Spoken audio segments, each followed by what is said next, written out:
don't know what to do with my hands. No one does. Oh, God, I think Toast farted again. It's okay. Oh, Jesus Christ. Toast. Toast. Good God. What is up, everybody? Howdy.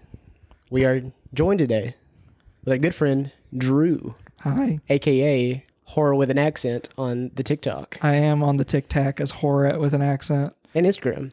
And Instagram. Yeah. And YouTube. And Lemonade. Heck yeah. Question mark? Question mark. Who's on Lemonade? Say howdy. You just hear a silent howdy from the Netherlands. Hey, man. If it's anybody, it's the Netherlands. You're right. We love the Netherlands. Hi, guys. I'm just really thankful that y'all brought me on to talk about my experiences during January 6th. So anyway, there I was pooping on Nancy Pelosi's desk. Heck yeah. Brittany was there, I know. She's got some stories. I wasn't. I know you were. I didn't see Drew at all because I wasn't there. You were too busy doing other things in other rooms. No, I was looking other for you the entire politicians. time. I wasn't there. It made me sad. That's why I sorry. pooped on Nancy Pelosi's desk. I don't think that's the reason. All right. This is the Escape the Tapes, the podcast where we talk about movies in 3D that we didn't get to watch or appreciate in the theater and other old movies. My name's Thomas Massey, and I'm joined with Miss Brittany Vaughn and Mr. Drew. What have we watched? What's going on, Brittany? I'm still in my book thing. You're in your book thing? Yeah. Which one? What do you mean? I don't know how many books you're reading. I think I currently have 3 open books. Okay. Yeah. But I will say I did recently watch Companion I mean, in the movie theatre. we all did. We all did, yeah. Yeah, I know. I'm just giving the people something. I remember. I was there. Yeah. You were there. It was me in the middle, Thomas on one side, Drew on the other. It's like the world's worst threesome. Just a Brittany sandwich. Yeah. All right. You're lame. Just a Brew. bunch of honquistadors. Conquistadors. That's what we are. That's our group chat name. No, it's It's gonna be no. Please name it Honquistadors. I'm begging you. Conquistadors. Honquistadors, fine. Drew, what have you seen? Okay. Here's the problem. He's got lists. I went a little too thorough with it. He's got notes. So I'm going to have to, oh my God, I'm going to attack my dogs. Toast. So here's the problem. I keep track of every movie, and I got 27 movies down on here. So let's Cliff Notes it a little bit. Cliff notes. What's your top 5 out of that 27? High Tension. I watched It 2017. Presence was good. Scream 5 for like the 2 zillionth time. And I've also been watching a lot of Love is Blind. Oh, dude. Love is Blind is awesome. What about Love on the Spectrum? I haven't watched it. I'm a big fan. I'm a huge fan of Love on the Spectrum. That's crazy. It's awesome. Okay. It's like Netflix's, best thing ever. Love is Blind this season. I'm just like, do y'all want to get married? Like, I don't get it. All y'all suck. So is Love is Blind, is that like the one that like they wear masks or like No, they're behind a wall. they're behind a wall? That's it. I've never really watched it. Although I would watch Love is Mask. Love is Mask. See, there's one that like somebody wears a mask and like they're both wearing masks. I thought that was it. I have no clue. What is that? Idea. What is that? Like I know that's a show, and like I just remember seeing like a TikTok or like an Instagram. They're like bowling or something. To stay with the topic, it's all about love. It's all about love. It's all about love. Happy Valentine's Day, everybody. Happy Valentine's Day. Happy Thomas. Valentine's Day. Happy Valentine's Day, guys. These two male dogs just going at it. It's okay. Love is love. And Brittany, what are we watching today? What are we talking about today? We are watching the 2009 My Bloody Valentine 3D, but not like 3D. Come here, you better check this out. This is the most horrific event this town has ever seen. Authorities are calling this the Valentine's Day Massacre. In the town of Harmony, something unexplainable is happening. What is it? On January 16th, witness the most frightening 3D motion picture event to tear through the screen.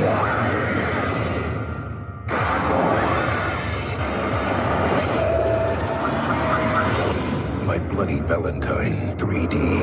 Nothing says date movie like a 3D ride to hell. Rated R. In theaters everywhere, January 16th. God, I wish it was 3D adjacent. 3D adjacent. Yeah. Like you could see where the 3D was put in. But Absolutely. we're not blessed enough to see it 3D. I'm fine with it. I haven't seen it 3D. Well, maybe you should try harder. Well, you know what? I'm not good enough. If I had a time machine, I would definitely go back and watch this in 2009, full 3D. Yeah, I 14 mean, if I years had a old. time machine, I'd kill Hitler first. But this would be my second one. Nah, dude, that's it. It's bottom of the list. This is an open discussion. Who had a good relationship with this like beforehand? Did everybody like see this before? Like I know you didn't, Drew. Okay, never mind. Cut Brittany out. Drew, what's your relationship with this movie? So I had not seen either one. Okay. And this is probably maybe like my third time seeing it now since we have it on in the background. Yeah. It's one of those movies that's like always been on my list, and I always say I'm gonna get to it, and then I just never got to it. I got you. Well, Brittany just saw it last night for the first time. Okay, what's your and- relationship, Thomas? Oh, okay. What's my relationship? I didn't like this movie. Like, I had the DVD. It was in our DVD collection, and I didn't really care for this. And like, I think I've talked about it when like we talked about Friday the 13th, 2009. Yeah. I had no respect for any of the like modern remakes that were coming out of like classic movies. They were just like I thought they were lazy. I thought there was no fun factor, nothing to enjoy. My experience with this movie and like just memories, it was bad to me at the time. Now I do find it like just high camp, high energy, and it's got a lot of like redeeming qualities that I just like overlooked heavy as a kid. So yeah. I'm not a big fan of a lot of horror remakes just because, like you said, I don't think they capture the spirit of a lot of them, and they're just kind of cash grabs. Yeah. My favorite part about this one, though, is that it's fun, but the kills really make it. The kills, this movie is just all about the kills. Like I think we just missed the shovel sequence where like he takes the shovel and literally just cuts a girl's face. There it is. There we it go. is. Yeah. She's just running by, and he full on impales her. And just right at the jaw. And when he knocks it right into the post, you see the whole part of her head just like slide in. It's really satisfying to me. I don't know what that says about me, but like that is all. And you see just like a little like nose blood come out when it's like disconnected. I'm a crazy person, but yeah.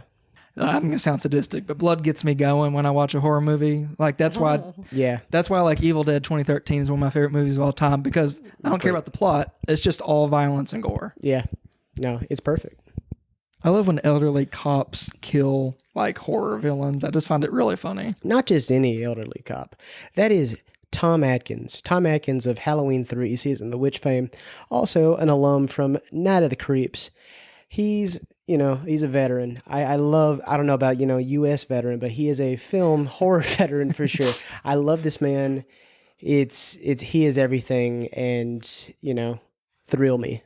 On this podcast, we respect the troops, the horror troops. The horror troops. Correct. He's a great guy. Our boys in blood. Brittany, what'd you like about this movie? Thank you for asking me, Thomas. Firstly, I do love the Jensen Ackles of it all. Yeah. Secondly, I do truly love the original. It's kind of awesome. Yeah. Which we did talk about, in the very beginning. If anybody wanted to know if we had like an episode about the original My Bloody Valentine, 1981, Last Valentine's. I do like how the kills necessarily aren't super creative because, he's working with what he has, which is a pickaxe. Yeah. And like a shovel and, just tools of various nature. But I like that they're impounded upon. Like, they're not afraid to like really beat it down. See, I don't think the kills are necessarily creative. I think the way the use of 3D is very creative. Yeah. I think the way they, set up the shot for the, the whole kill and everything. I think that's the most creative part about this movie because other than the 3D aspect and who's in it, who's on screen, I do think it's a very just ugly eyeline developed picture. It's almost TV quality. It's like the CW, if they made a TV movie of My Bloody Valentine. I mean, the CW would be perfect considering it has Jensen Ackles in it. Jensen Ackles. And like there's some stingers in here that like just like sound notes whenever they end on a scene and Jensen Ackles right there, it just screams supernatural. Like I said before, and I told y'all off podcast, it's the weirdest supernatural episode I've ever seen. I think it's the least supernatural episode, but it has, It has supernatural aspects. not really. There are, if you think about it. I mean, I thought at one point there was, but like, There could be. this is like Skinemax version of supernatural, maybe. Because like, you know what? A good amount of full frontal at one There's- point. Yeah. Good amount. Good amount of full frontal. I was like shocked, and I was like, this is way more than I was expecting. Dude, she just kept going. Like the scene just kept going, and like, oh, she's just doing her thing. like she's in that prologue, and I think we're talking about Betsy Rue, aka Irene, in this, and she is just, prologue full clothed. The rest of the movie, no, it's all right. It's all right by me. It's pretty sick. Pretty good time. Yeah, keeping it tight. Keeping it tight. Honestly, I think Harry Warden, and specifically the miner, I love the look of it, and I Yeah. love the gas mask. And for me, I think when it comes to horror villains, I think he's one of the cooler looking ones. You have Freddy, you have Jason, Leatherface. Yes. And I think the miner just aesthetically looks really cool. He would probably be in like my top 5, because I also have like Victor Crowley from Hatchet and everything up there. And I think just everything, especially in this one, I think it fits together really well to where if you saw that in real life, that's fucking terrifying. Oh no, I agree with the single headlamp. Yeah. If you no, thank you. if you don't know who is behind that mask, that is terrifying. He's an unsung, horror slasher. No one really throws out My Bloody Valentine. No one's like, he's my favorite slasher. Out of all of them, I feel like he has the most practical, costume. Oh, he does. Yeah, I mean, He it's, takes pride in his work. he does. and it's just a pickaxe, but you can do a lot with a pickaxe, as we have seen what you can do Yes. with a pickaxe. I know I told Thomas this earlier, but you weren't here for this conversation. And this is such a dumb, small thing to say. I looked at the mine when they did like the not full frontal, like they kind of panned back on the mine. And I was like, wow, the ride at Dollywood is very accurate in terms of like build. Yeah. And Thomas goes, you've never seen a mine? I was like, no. He goes, you live near one. She literally lives within a mile from like a decent mine. I want to go. I've just never seen it, babe. I went down it one time. Have you? Yeah. That sounds It dope. was just pitch black. I mean, it sounds terrifying because I'd be scared as hell, but I want to go to a mine. Hey, They- Warden's coming for your neck. They don't have it in like the remake, but like the original that you see like the cart take them down in just like that like huge ass tunnel. Yeah. Yeah, no, like that was really like it was scary. The air's like it's just freezing down there. It's awesome. I also feel like, especially back in the day with some horror movies, you're kind of just working with what you have. Yeah. So like you get a creepy atmosphere because, I mean, a lot of those movies were fairly low budget. Very, very they went to Canada just because of the tax breaks and like the tax incentives for indie pictures back in the day. And like when this happened, like it just happened to be Pittsburgh was, really incentivizing their tax cuts. And I think that actually hurts some remakes in a way. Is you pour a little bit too much money into it, and it kind of takes away the charm of it all. Yeah. Yeah. I personally feel like the My Bloody Valentine slashers are like very gritty, very gory, very dirty. Well, it makes sense because it's mining. Correct. Yeah. I'm just saying that, and I like it. Yeah. No, I think it's a Slut. great observation, honestly. We're not seeing this in 3D, but it was made for 3D. And what was your favorite thing about the 3D edition? I think there's a time he's like kind of swinging his pickaxe. Yeah. Oh my God.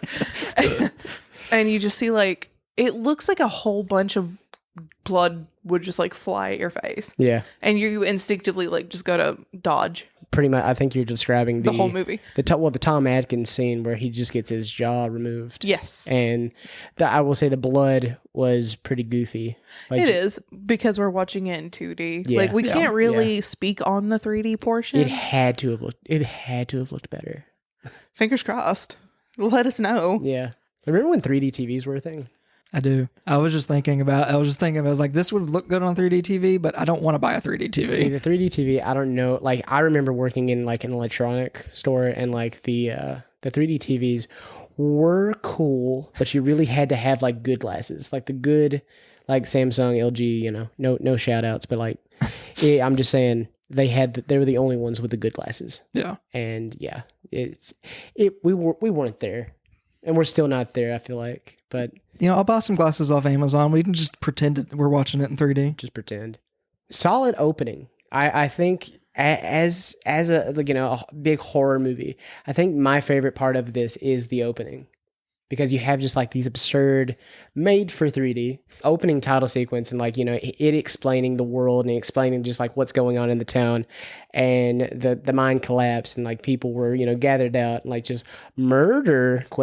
Just like big on screen, and then it just cuts to the hospital. Yeah. I'm a sucker for a hospital horror. See, I think the best thing about the opening is that it gets right into the murder. I think a lot of movies try to build up too much, and you get like 3 minutes in and it's just a straight slaughter. And like I told you, it's basically just regular healthcare. So I work in healthcare. That's just what hospitals be like. Just severed, bodies. Yeah, you wouldn't imagine the amount of severed bodies I see every day. Okay. Kentucky's a different beast. Hell yeah, brother. The gore is, I feel like, a star in its own right in this movie. It is over the top. Just early 2000s gore. The only thing I can even think that might come close to it around this time was like Piranha 3D, also a 3D venture. So like, Or the Friday the 13th remake, also from 2009. it had a good amount. I wouldn't say anywhere close to this though. I would. I wouldn't. The only thing that was like crazy gory was Trent's death. I think that counts for a lot. I wouldn't even say crazy gory. He just got tossed onto a hay spear, which is my favorite kill, by the way. But I wish I was just this in touch with my body, just being like, I'm okay to just be out in public. I just want to say in this scene, when the manager of the motel comes in and the miner kills her, Yeah. it feels like I'm watching a hate crime. Yeah, it's just okay. Just to put it in context, she is a little person, and this little lady is so sweet and just like so of the area. You don't want her to. She just came into the room looking for her dog. Yeah. Okay. And honestly, that dog's the villain of this movie. He is. Because she's the reason she just got head speared into the ceiling, like into this like light fixture. It is a cool little send off, I guess. Like if you're gonna die in a horror movie, you want to go out big, and she was little, and it was a good little big death. I think it's a cool kill, but I think almost every like kill in this movie is cool. Yeah, I do too. Brittany's favorite movie of the Friday the 13th franchise is Jason X, and we just missed Same. Mr. For real? Yeah, I love Jason X, dude. It's so stupid and goofy. It's so stupid and goofy. I think that's just they're not serious, but like I'm just not a Jason X guy. I like it. I understand it. I'm just I'll take a page from Brittany. I know it's bad. That doesn't mean I don't like it. I'm with you. Thank you. But no, we just the bald guy that she was laying with. That's Todd Farmer. Also from Jason X. Let's talk about that moment, actually, shall we? Let's talk about it. He took videos of them having sexual relations. Yeah. And she had no idea. And then she was like, hey, now, I didn't ask for that. I didn't say that was okay. And he's like, I'll pay you. And she goes, I am not a prostitute. You are now. Yeah. And he like chucks money. That is rude. Well, I mean, he got his comeuppance. I think this is why you don't trust bald people. Yeah. I don't That's think why that's why I'm trying so hard to keep my hair. Yeah. Same. Oh. I don't have that struggle. Sorry, guys. Well, I'm just saying, like, Todd Farmer, Count your days. He's almost here. Count your minutes. Count your minutes. He's also a writer on this. I think it would have been cool if he kept her under that cage forever. I feel Bed like frame. every time I've watched this, It looks like a cage. it just feels like while he is getting the manager down, she could have, while she was getting up, she could have just ran for the door. I will say Or a use, lot, like, lot the of the bed girls, legs. Yeah. lot of the ladies in this movie are not the brightest. Or even thought like when he does that, just push the bed frame at him. Right. Yeah, I ain't saying she's stupid. I'm just saying there I are like am. different I am. I'll say that Irene, Sarah, Megan, all the cannon fodder of women in this movie. This isn't me talking on like hating women. I'm just saying these broads are dumb. these gals. I do like how he left Irene in the heart-shaped tub. Yeah. I think that was a nice touch. It's all a little campy how much they lean into It the is like so Valentine. silly. It's super silly, but they lean love into it it. in a good way. Yeah. I will say I think the original does the Valentine Day like theme a bit better. Yes. A little bit more. It'd be a little bit more. They're like the whole town is like, based around Valentine's. But it's also like a Footloose kind of thing. Like, we can't celebrate. Yeah. The original goes into like the whole like kind of like lore a little bit more. This one doesn't have a theme song based around it. I do miss it. I miss the Harry Warden theme song. Sing it for us, Brittany. No. Sing it. No. Honestly, my biggest takeaway from this movie is that Pepsi is just getting like primo. Oh, they got to pay the bills. They gotta find out, keep these Pittsburgh lights on. Marlboro too. So we're talking about how campy it is. The director of this is Patrick Lussier, the man who gave us the Dracula 2000 trilogy. Great films, masterpieces, some would say. I do find myself loving Dracula 2000. I do like how just goofy and how much fun Gerard Butler's having. It's a bad movie. All of them are bad movies. I say he's made 2 good movies. I do think this is good. This isn't great. This is good, like a solid good. And I like Drive Angry with Nick Cage. I think Drive Angry also in 3D. It stars Miss Amber Heard, and I think it's pretty nice. I think it's pretty all right. Okay. Yeah. Solid. William Fichtner. Fichtner, I don't even know her. I said Fichtner. Oh, Get your mind out of the gutter, bro. I will not be bullied on my own podcast. Okay. What do we think about the drama that's going on here? The drama of it all. So I understand it. You have Tom, and Tom, Sarah, Axel, this love triangle that's going on. And there's 10 years removed for Tom. Tom left 10 years ago after the traumatic, prologue that happens in the beginning. And we don't know where he's gone to. He just went off and now he comes back to reclaim the mines. And Axel, he's become sheriff. Megan is now would we say manager of this store? Isn't it a family store? Some kind of She's thing. probably like a manager, I would think. One that's more involved. Yeah. Yeah. It's something. Her and Axel, they have a son together. They're married. Axel, that dirty dog, he's sleeping with Megan, who also works for Sarah. That's awful. Isn't it now?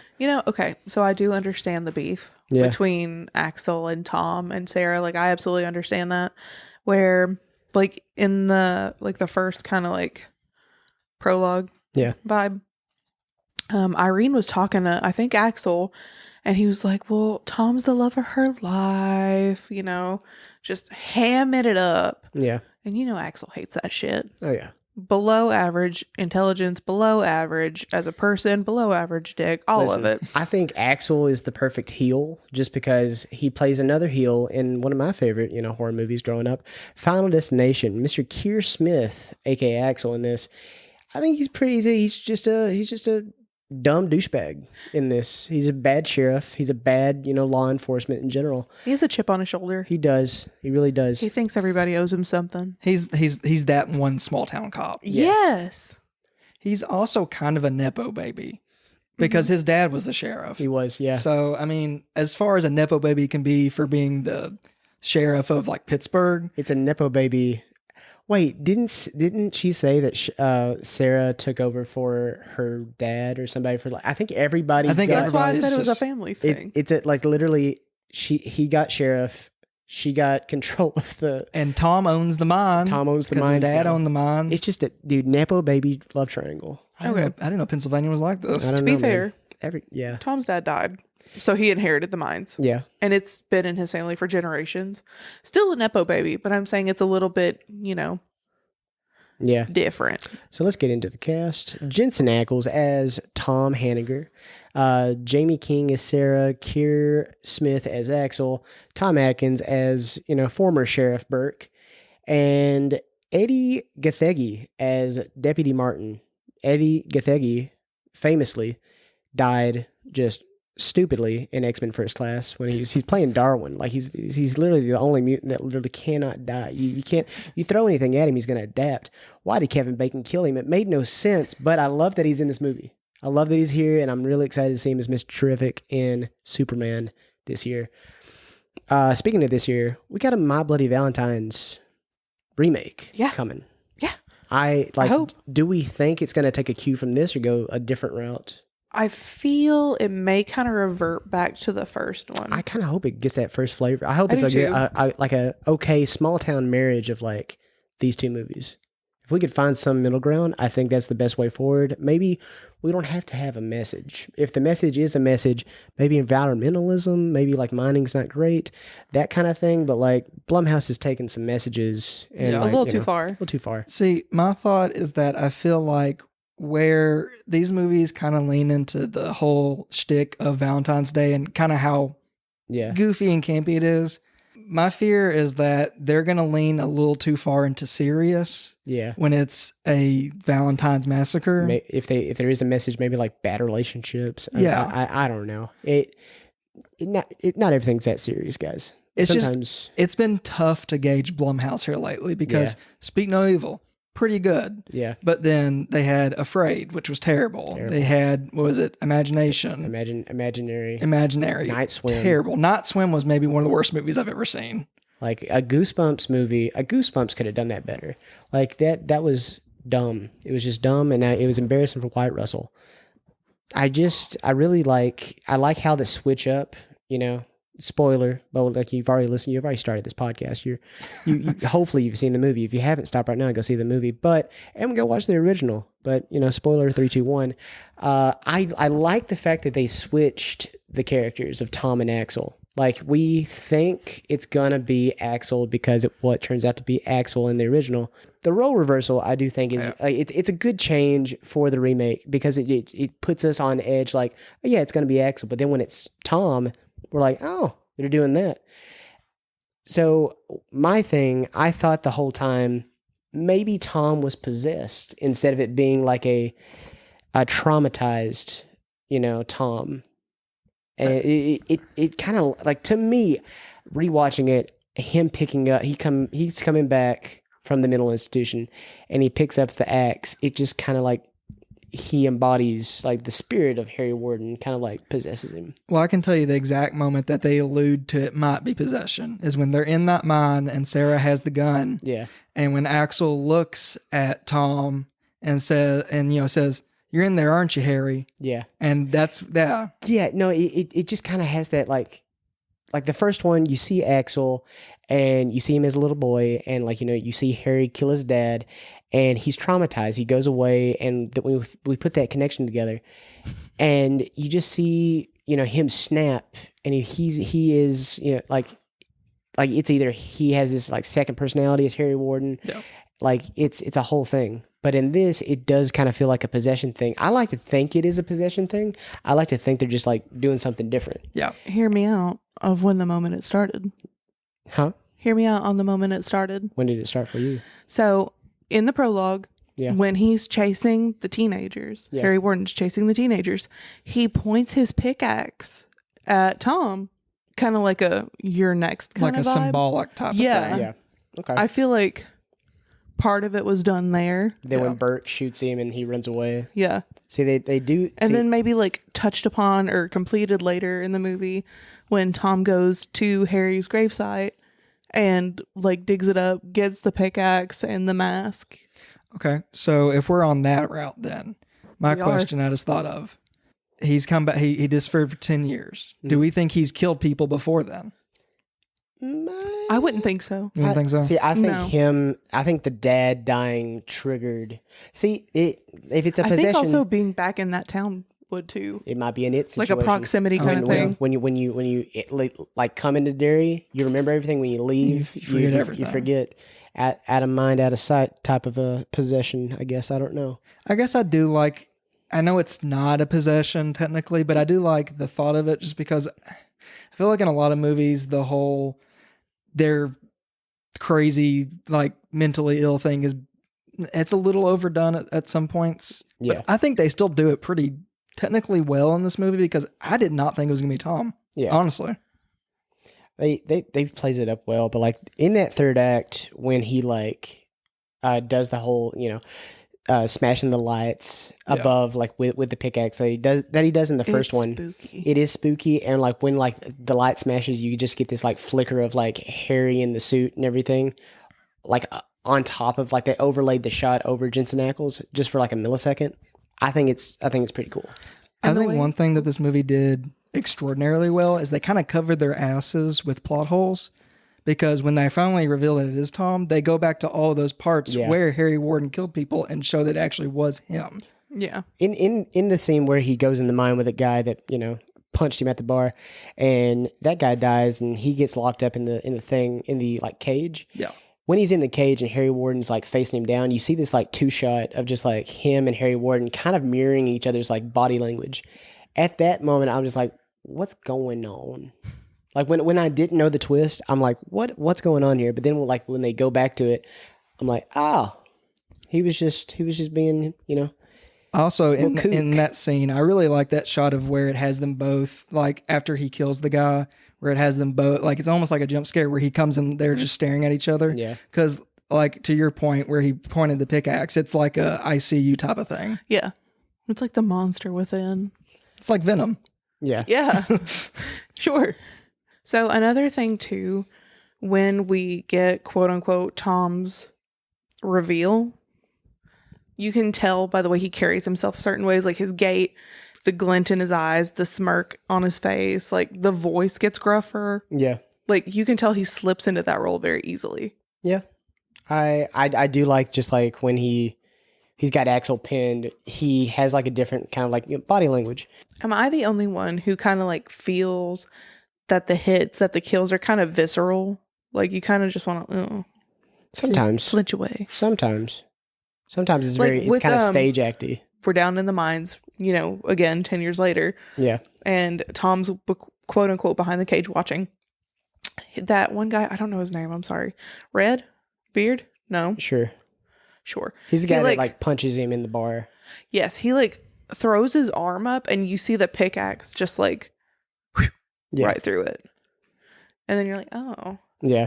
I think this movie, for the kills, I think it's almost kind of like, it's of course really bloody, really gory, but it's not so much that you can't watch it. I think it's horror a lot for people that, I know, it's horror a lot for people that like blood, but don't like the super extreme stuff. Yeah. Like there's no extremities coming out of bodies, just like, you know, like in the moment. It's always an aftermath type thing.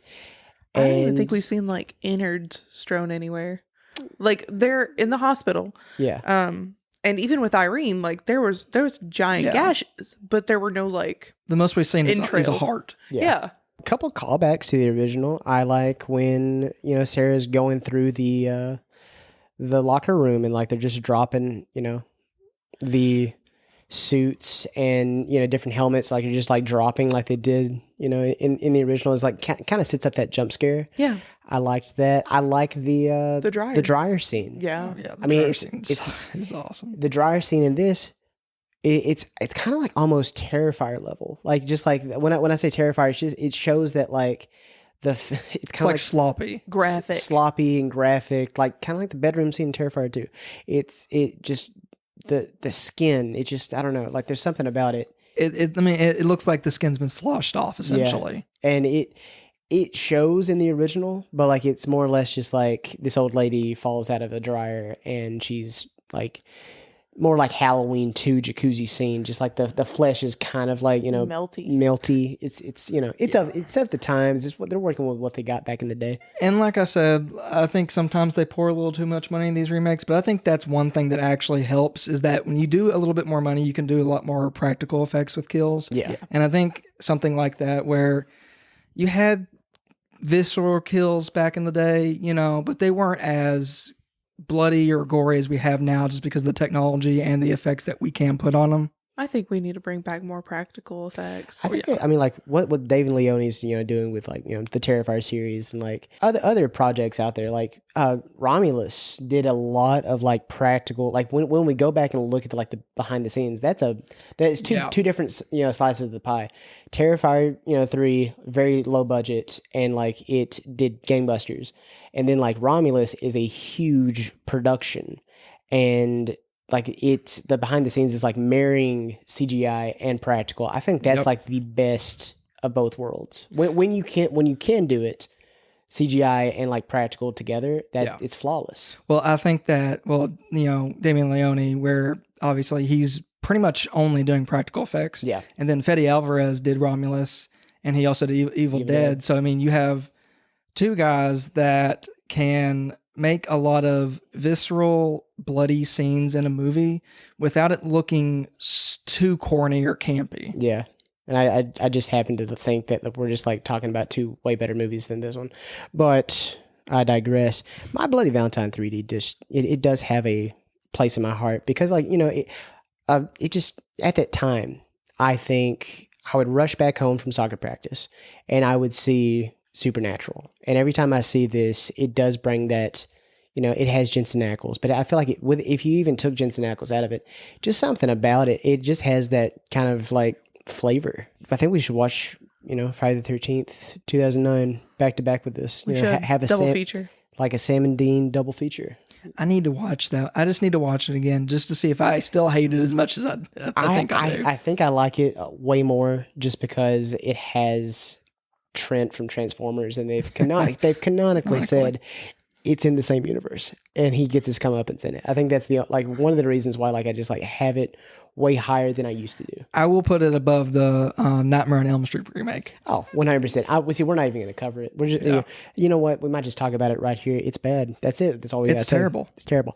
I sometimes have inklings to just you know what? I'm just going to rent it just to see if it really was that bad. Every time I do it, I've done it twice. Every time I've done it, it's just, I'm like, well, I just spent $3 for no reason. It's, you know, the thing that takes me out of the most, I mean, it's realistic. The thing that takes me out is how they fucked up Freddy so bad.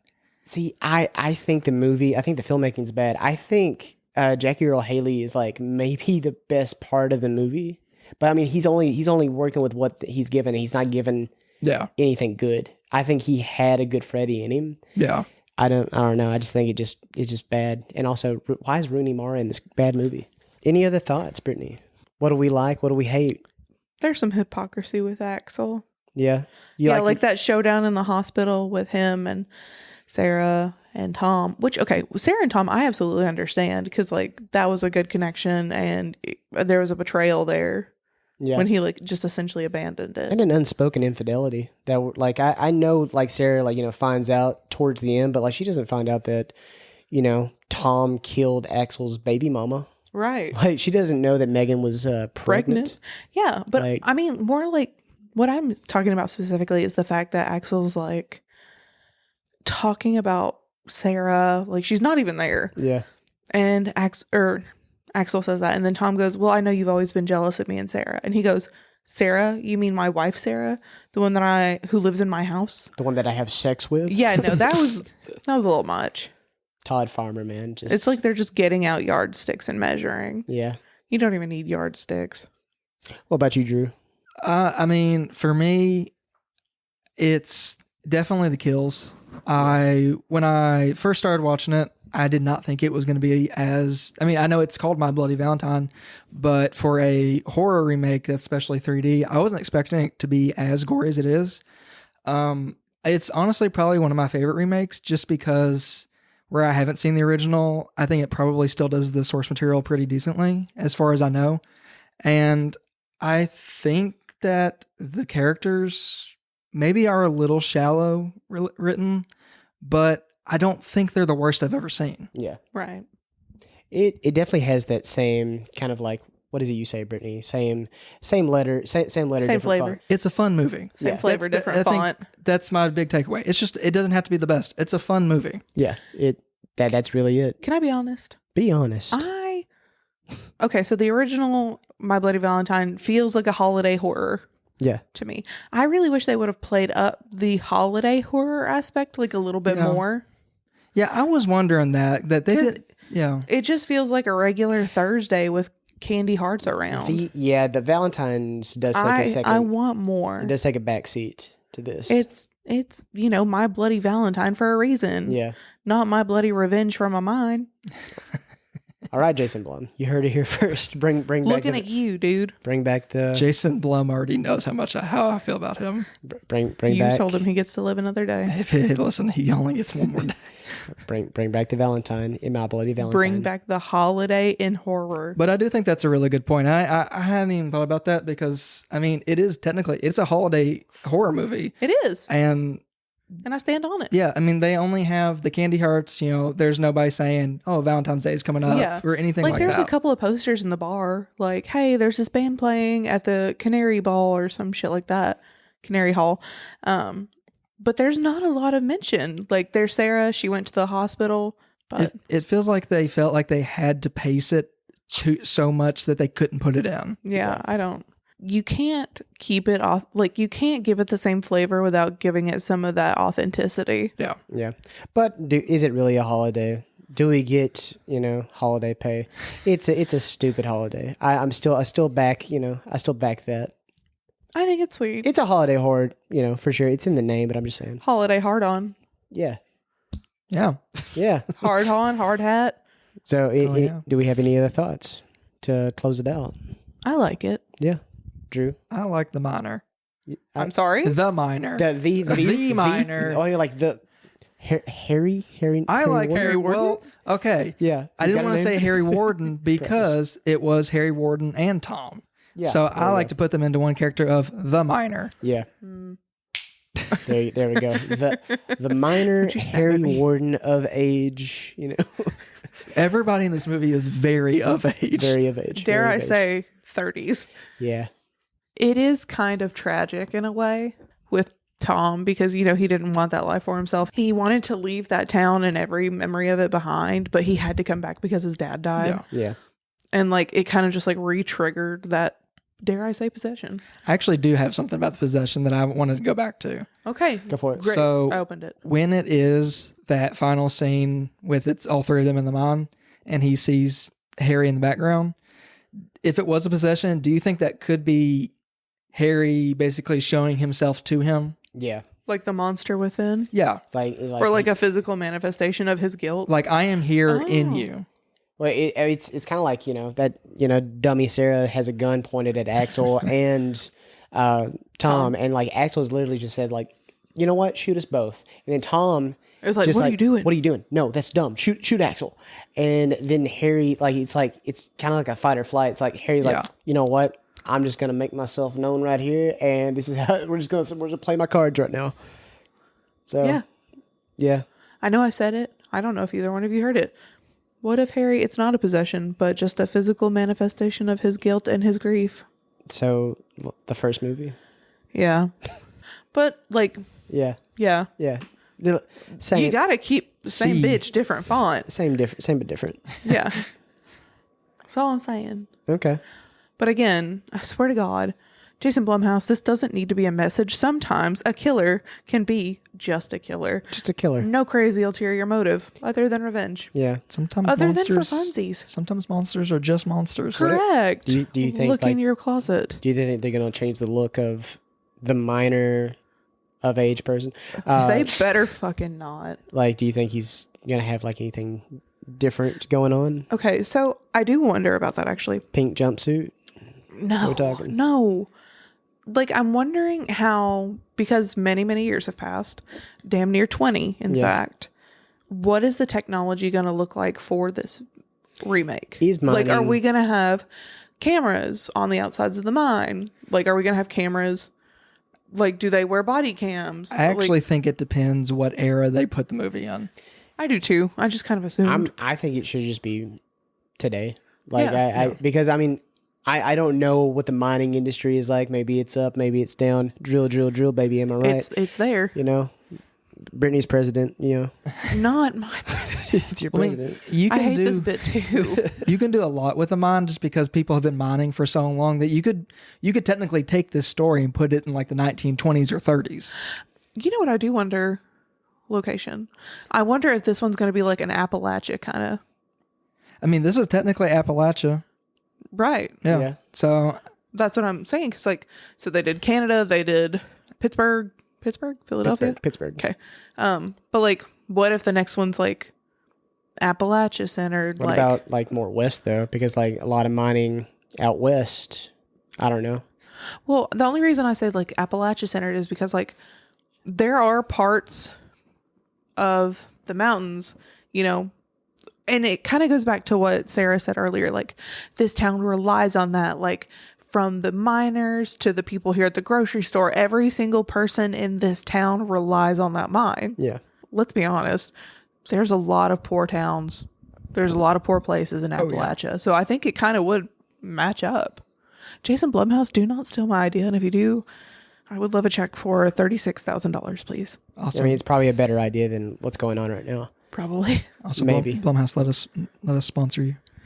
It's just like, put Blumhouse on we'll be a Blumhouse original podcast. I don't care. I'll sell out right now. Oh, Like $36,000. I'll talk about bad movies all day. Like that's what we do. I'll dress up like Wolfman. Yeah. It's fine. I never said it was good. I said I liked it. Hell yeah. Hills Have Eyes, Redneck, Wolfman. That's what we got. Lee 1L, get on it. I like Lee Winnell. I like Lee Winnell. I liked the Wolfman. I just wish it was like, That Yeah. dude's had a weird career. Yeah. Dude, he literally reinvented horror. From Saw to Yeah. didn't he do some of Insidious too? He did he was in Insidious. He wrote and starred in, and then I think he directed the third one. And then he's done in The Invisible Man, and now he's done Wolfman. Can I be honest? I feel like these movies, the original and then this remake, you don't have to do a lot of mental gymnastics. No. You just have to show up and watch. Yeah. And sometimes that's necessary. There doesn't need to be a complex plot. Yeah, no, there doesn't. Like, oh my God, there was an accident. Like I've said, it's not that Let's serious. kill. Yeah, no, it's not. It does not have to be that serious. Like honestly, I'm on this right now. Speaking of Valentine's Day, let's take a note from hopefully Heart Eyes is a decent movie. I'm so excited for Hard Eyes. I'm not really. I'm excited for the movie. I don't really. I feel weird about putting money towards a Skydance or what is it? No, Spyglass, not Spyglass. Spyglass Media. I don't really feel good about supporting them in any way. But that movie looks fun. It looks like a fun slasher movie. I think we should probably take a page. I think one thing I definitely don't want to see Blumhouse do, I would like to see them return to Harry Warden. I think that if you keep it on, even if it's Harry Warden, I think that you don't have to trick the audience into thinking it's somebody else. You can just have Jason is Jason. You can just have Harry Warden. Yeah, Freddy Krueger's Freddy Krueger. A villain is a villain through and through. It would be the first one to actually do the full Harry Warden. Yeah. And I think, that can work because every town has a monster that is that monster. Yeah. It could be like a generational thing though. Like what if he has like a granddaughter and she just, I don't know. I just feel like they would do something like a family initiation. Henrietta Once you reach a certain age, you take over the lore of Harry Warden. Yeah. That's actually kind of fun. It'd be like an ancestral possession. Yeah. Not even possession, but okay, say you're 23. I don't know, random number. And you're like, you know what? It's your time. We've trained for this your entire life.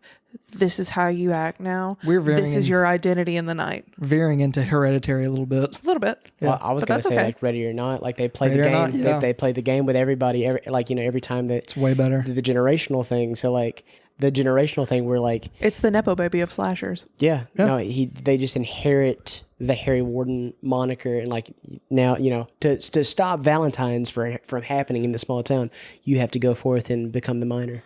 Yeah, I like that. I actually really like that. Is Jason Blumhouse going to steal our idea? Probably. It's fine. Probably going to happen. It's fun. I think we cracked it. All right. So is that?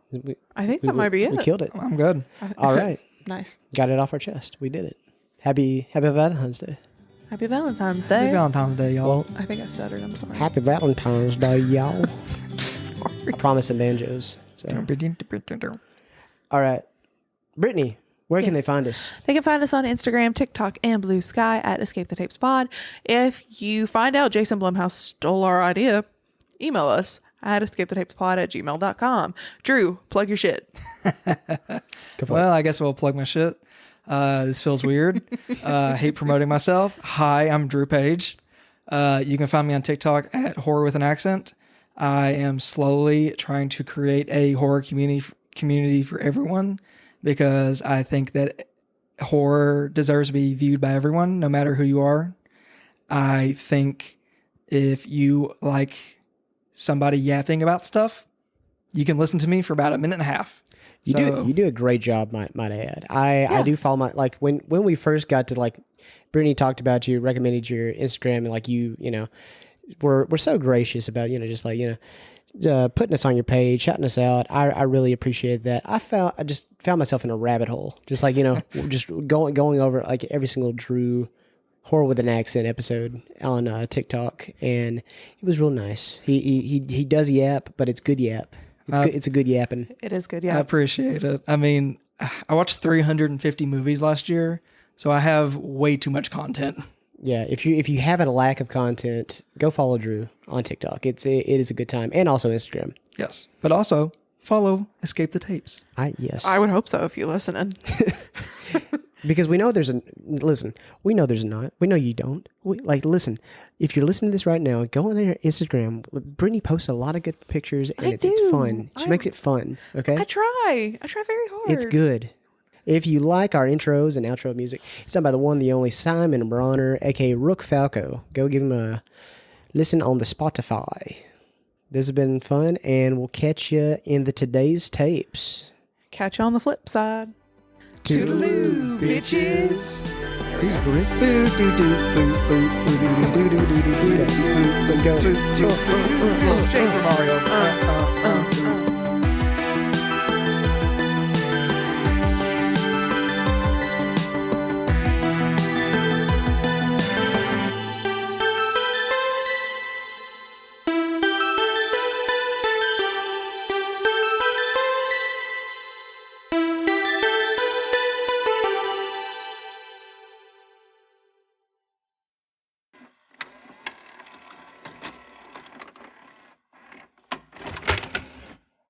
God, she's just buck naked in this scene. Oh, dude, she's running around and she's having a great time.